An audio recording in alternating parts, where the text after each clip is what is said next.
بسم اللہ الرحمن الرحیم۔ اسی طرح بعض جگہوں پہ شادی بیاہ کے موقع پر دیکھا گیا ہے کہ شادی کے کھانے کو بہت لازم اور ضروری قرار دے دیا جاتا ہے۔ لوگ دور دور سے شادی کے کھانوں میں شرکت کے لیے آتے ہیں اور اس کا بڑا اہتمام کیا جاتا ہے۔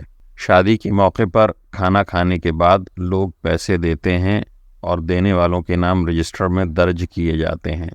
جب ان کے ہاں شادی ہوتی ہے تو وہ کچھ روپے بڑھا کر یہ رقم واپس کرتے ہیں۔ یہ انتہائی قبیح رسم اور سودے بازی ہے۔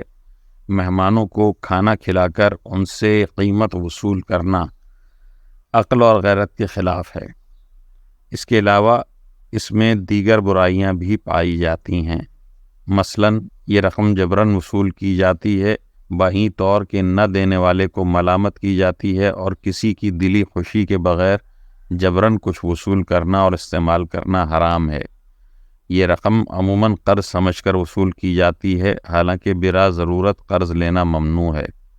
اس قرض کو دوسرے موقع پر اضافے کے ساتھ واپس کرنا ضروری سمجھا جاتا ہے۔ یہ اضافہ سود کے حکم میں ہے۔ قرض سے متعلق حکم یہ ہے کہ جب بھی استطاعت ہو ادا کر دیا جائے۔ اگر زندگی میں ادا نہ کیا گیا تو مرنے کے بعد ترکے میں سے ادا کیا جائے، لیکن نیوتے کی رقم مرنے کے بعد ادا کرنے کا اہتمام نہیں کیا جاتا۔ شادی کے موقع پر ایک اور رسم یہ بھی دیکھی جاتی ہے کہ لڑکی کا ولی اس کا والد، دادا یا بھائی ہوتا ہے، لیکن لڑکی پہلے سے اپنی رضامندی ظاہر کر چکی ہے تو نکاح کے وقت لوگوں کو دلہن کے پاس بھیج کر اس کی رضا معلوم کرنا ضروری نہیں، بالخصوص جب وہ غیر محرم ہوں۔ تو یہ انتہائی بے حیائی اور قبیح فعل ہے۔ اگر حکومت کے کسی قانون کی وجہ سے وکالت نکاح کے گواہ بنانا ضروری ہوں تو یہ کام نکاح سے پہلے کیا جائے اور محرم افراد کو وکیل اور گواہ بنایا جائے۔ نکاح کے وقت اس کا اہتمام محض ایک لغو رسم ہے۔ ایجاب و قبول کے ذریعے نکاح ہو جانے کے بعد بلا وجہ رخصتی میں تاخیر کرنا انتہائی قبیح رسم ہے۔ اس لیے نکاح کے بعد رخصتی حتی الامکان جلدی کرنی چاہیے۔ حدیث میں آتا ہے کہ 3 چیزوں میں تاخیر مت کرو: نماز جب اس کا وقت آ جائے، جنازہ جب وہ تیار ہو جائے، لڑکی یا لڑکا جب اس کا جوڑ کا رشتہ مل جائے۔ دور حاضر میں لڑکے ہوں یا لڑکیاں، ان کی شادی کرانے میں والدین محض تعلیم کے نام پر دیر کرتے ہیں۔ محض مال کی ہوس اور غیر شرعی دنیاوی مصلحتوں کی بنیاد پر تاخیر کی جاتی ہے، حتیٰ کہ بعض کی عمریں 40 سال ہو جاتی ہیں۔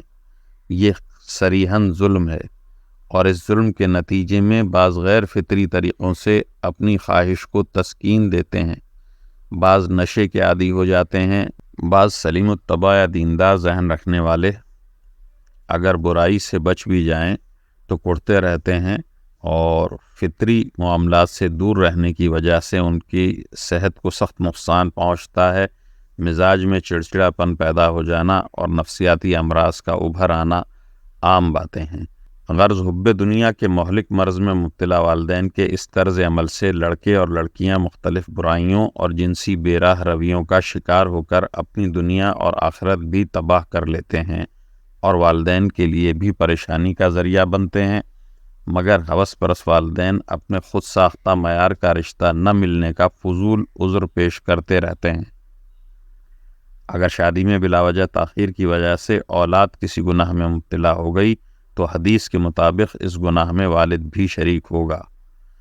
اگر والدین مال و دولت اور دنیاوی جاہ و جلال سے بے نیاز ہو کر محض دینداری کو پیش نظر رکھیں تو ایسے رشتے بہت آسانی سے میسر آ سکتے ہیں، جو دنیا میں بھی چین و سکون کا ذریعہ ہوں گے، اور ان کی اولاد کے دین کی حفاظت کا ذریعہ بھی۔